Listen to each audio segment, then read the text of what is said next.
দর্শক শ্রোতা, আমাদের অনুষ্ঠান যে যেখান থেকে দেখছেন তাদেরকে আন্তরিক অভিনন্দন, শুভেচ্ছা জানাচ্ছি। আজকের এই 52তম কবিতা ও সাহিত্যিক আসরে স্বরচিত কবিতা নিয়ে আসছেন আমার বরাবরই আমাদের মাঝে, যিনি আমাদেরকে কবি হিসেবে উৎসাহিত পাই, আমাদের আব্দুস সামাদ ভাই। তিনি তার কবিতার ডালা নিয়ে সবসময় থাকেন। তো এটাই আমরা এই বয়সে তার কাছ থেকে যে কবিতা আমরা পাই অত্যন্ত চমৎকার, এবং সামাজিক দৃষ্টিকোণ থেকে তার কবিতা অনেক মূল্যবান। আসসালামু আলাইকুম। আজকে 52তম কবিতার আসরে সমাজের পারিপার্শ্বিক অবস্থার দিকে লক্ষ্য রেখে আজকের আমার কবিতা হচ্ছে খাদক বেড়া, যে বেড়ায় ফসল খায়। চাষ করলাম আবাদ, ফসল ভরা মাঠ, বেড়ায় আমার ফসল খেয়ে করলো যে লোপাট। কীটনাশকে কীট দমে যায়, বেড়া দমাই কিসে, ভেজালেতে বাজার ভরা, কাজ হয় না বিষে।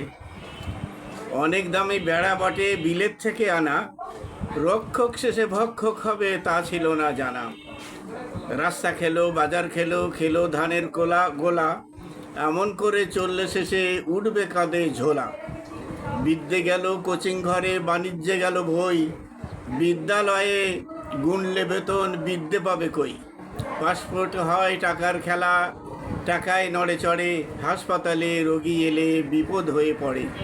পথে ঘাটে দালাল ঘরে রোগীর আভাস পেয়ে, ভাওতাবাজি করে তাদের প্রাইভেটে যায় নিয়ে।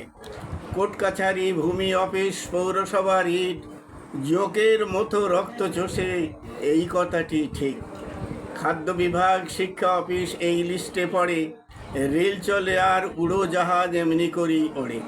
কাউন্টারে টিকিট অমিল, কালো বাজারে যাবে, যাত্রী নাই অর্ধ প্লেন তুমি খালি দেখতে পাবে। চাল, চিনি, ডিম, আলু, পেঁয়াজ লুকোচুরি খেলে, হিমঘরতে লুকায় এসব তেল বিছানার তলে। ব্যবসা চলে সিন্ডিকেটে, ক্রেতার না বিশ্বাস, কৃষক পণ্যের পাচ্ছে না দাম, বন্ধ হবে চাষ। ঘন ঘন লোডশেডিং আর রাহাজানি চলে, দখলবাজি চাঁদাবাজি চলছে সমান তালে। লেকচারেতে পটু সবাই, কর্মে বেজায় ভোঁতা, এসব ব্যামোর ওষুধ পাবো বলতে পারো কোথা। ধন্যবাদ। ধন্যবাদ সামাদ ভাইকে। অত্যন্ত চমৎকার। যারা এই কবিতা শুনছেন, আমাদের সমাজকে পরিশুদ্ধ করার জন্যে কিছুটা এই ধরনের কবিতা আরও দরকার। আজকে ভেজালে ভরপুর হয়ে গেছে। আমরা কবিতা আসর থেকে তাকে আরেকবার ধন্যবাদ জানিয়ে তার কবিতা এখানে শেষ করলাম।